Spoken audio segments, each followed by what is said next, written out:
This is the image of Prithviraj Chauhan, we depicted by Muhammad Ghori in 1192, and this image is Qutub Minar, which built in 1210. Now, short summary of Delhi Sultanate, established in 1206 by Qutbuddin Aibak. Delhi Sultanate started from 1206 AD to 1526 AD. Delhi emerged an important city in the 12th century under the Tomar Rajput, who made it their capital.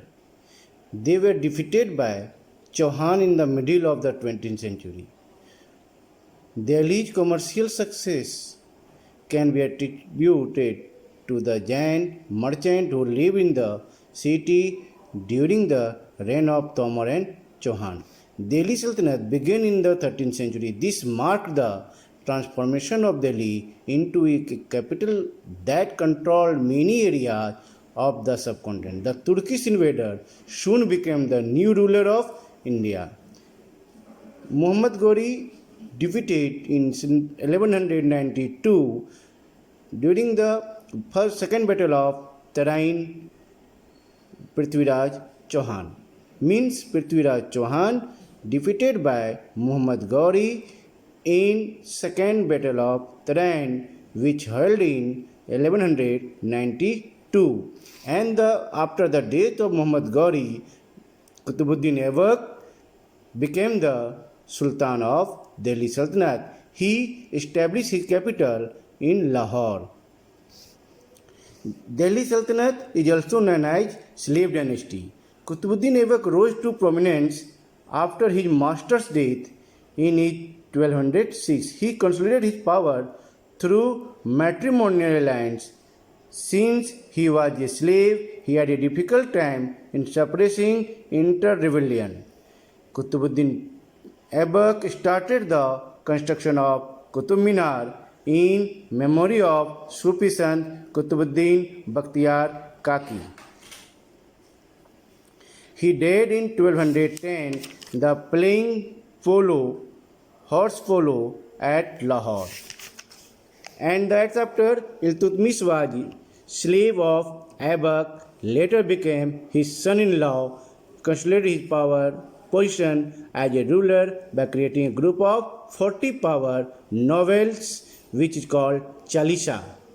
Razia Sultan became the first woman ruler in India, and he defeated in 1214. That's after Ghiyasuddin Balban occupied the throne after the death of Nasruddin Mahmud, the younger son of Iltutmish. He adopted the policy of blood and iron against his enemy and established peace and order in the country.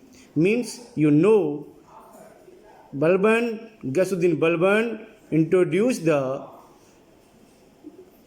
new policy, that name is blood and iron policy. Powerful Sultan of Delhi Sultanate, Alauddin Khilji and Muhammad bin Tughlaq. Now this is a image of Razia Sultan, which first woman ruler of India. Student, now we are comparing the rule of Alauddin Khilji and Muhammad bin Tughlaq. Under the Alauddin Khilji, Delhi was attacked twice in 1299 and 1300 and 1302 and 1303 by the Mongol. Alauddin constructed a new garrison town named Siri for his soldier. The soldier had to be fed. This was done through the produce collected as tax from land between the Ganga and Yamuna. Tax was fixed at 50% of the peasant's yield. The soldier had to be paid. Alauddin chose to pay his salary in cash rather than ikta. Here noted that the soldier had to be paid. Alauddin Khilji chose to pay his soldier salary in cash rather than ikta. मतलब अलाउद्दीन खिलजी पहला ऐसा सुल्तान था जो soldier को cash देना शुरुआत किया salary के रूप में, अदर देन इक्ता को छोड़कर. The soldier would buy their supply from merchant in Delhi, and it was thus feared that merchant would raise their prices. To stop this, Alauddin controlled the prices of goods in Delhi. Prices were carefully surveyed by officers and merchants who did not sell all the prescribed rates were punished. This is a market policy of the Alauddin Khilji. Alauddin administration measures were quite successful and chronicled prized his reign for its cheap prices and efficient supply of goods in the market. He successfully withstood of the threat of Mongol invasion.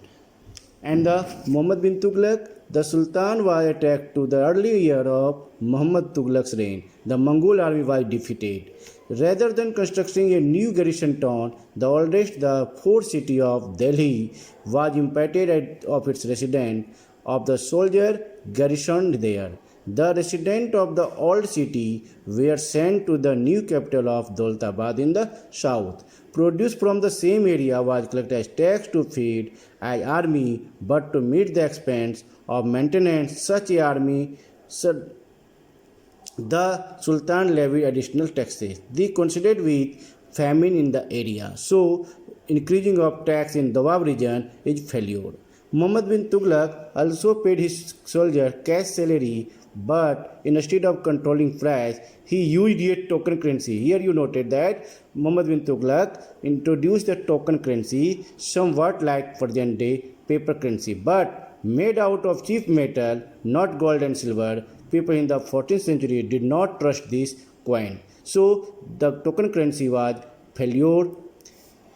Muhammad bin Tughlaq's administration measures were failure. His campaign into Kashmir was disaster. He then gave up his plan to invade Texania and disbanded his large army. मतलब कश्मीर की ओर जो उसका मुहिम था, जो चाहता था कि कश्मीर को और उसके आसपास के रीजन को कंट्रोल कर लें ट्रांससियाना एरिया में, लेकिन परेशानी ये थी कि उस समय वहाँ कश्मीर में डिजास्टर आया था, जिसकी वजह से इस प्रकार की जो सोच थी इसको सक्सेसफुल नहीं किया जा सका.